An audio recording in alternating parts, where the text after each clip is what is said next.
If you're studying the 13 original colonies, you might want to hear some interesting stories about them. So let's get started.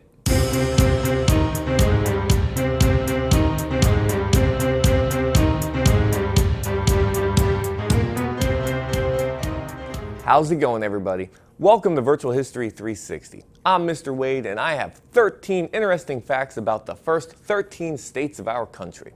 Thanks to Brainscape.com for compiling this list of trivia. So, here we go. We are going to work our way through the colonies in the order we have studied in class, and our first will be Massachusetts, which is fitting because they are full of firsts, a surprising amount of firsts, from the first volleyball game in 1895 to the first Dunkin' Donuts in 1950. Check out some of the other Massachusetts firsts.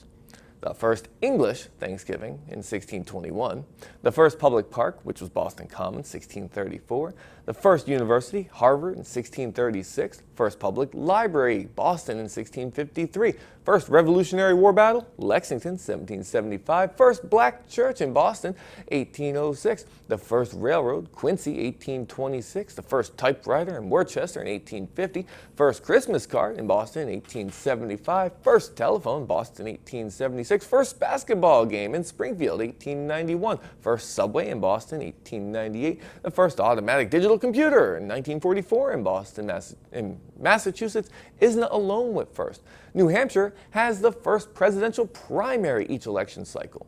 New Hampshire law requires that the state presidential primary be held 7 days before any other similar event in any other state, meaning that out of all the 50 states, New Hampshire has the first presidential primary each election cycle. Connecticut was home to the Battle of the Frogs. Really? One hot summer night during the terrible drought in 1758, a cacophony woke the residents of Windham, Connecticut, which is now part of Willimantic. In a panic because they believed they were under attack from Indians, the citizens armed themselves and headed toward the commotion to discover terrible carnage. Except the damage wasn't human. Thousands of frogs had fought to the death over the last bit of water in the town pond. It was truly a battle of the frogs. Rhode Island World Series champs. Well, not exactly, but they did have a Major League Baseball team that won a championship in 1884, which is akin to the modern-day World Series. The Providence Grays played in the National League and featured star pitcher Charles Old Hoss Radbourn. Old Hoss won 59 games in 1884, which is a record that will never be broken, not in this day and age. Well, about New York. New York's Empire State Building was designed for docking blimps. Really. The architects who designed one of the most iconic buildings in the world actually envisioned blimps would anchor to the spire and passengers could descend via gangplank to the 102nd floor. Then the Hindenburg exploded and blimps were relegated to providing aerial coverage of football games. Now to Pennsylvania. Pennsylvania is the site of a giant shoe that was once home to many. In 1948, self-proclaimed shoe wizard Malin Haynes built a gigantic shoe in which he let elderly couples stay. It had 3 bedrooms, 2 bathrooms, and a kitchen, and the couples were treated to a maid, cook, chauffeur, and automobile, all on Haynes' dime. The shoe remains open for tourists to this day in Pelham, Pennsylvania, and now houses an ice cream shop. Now to New Jersey. In New Jersey, full service isn't an option, it's a way of life. Seriously, New Jersey bans patrons from pumping their own gas. Out of concerns that pumping your own fuel was dangerous, the state began requiring gas station attendants to do it for you in 1949. Now to Delaware. Did you know about Delaware's faceless founding father? Delaware State Quarter features a picture of a founding father, Caesar Rodney, even though historians don't know what Rodney looked like. You see, Rodney had a severe form of facial cancer and always kept his face covered with a green cloth and never, ever had his portrait painted. That didn't stop him from making an epic 80-mile ride on horseback in 1776 just in time to sign the Declaration of Independence. Now to Maryland. Maryland pulled one over on the Redcoats. During the War of 1812, residents of St. Michael's, Maryland, fooled British artillerymen by hoisting lamps onto ships' masts and the tops of trees.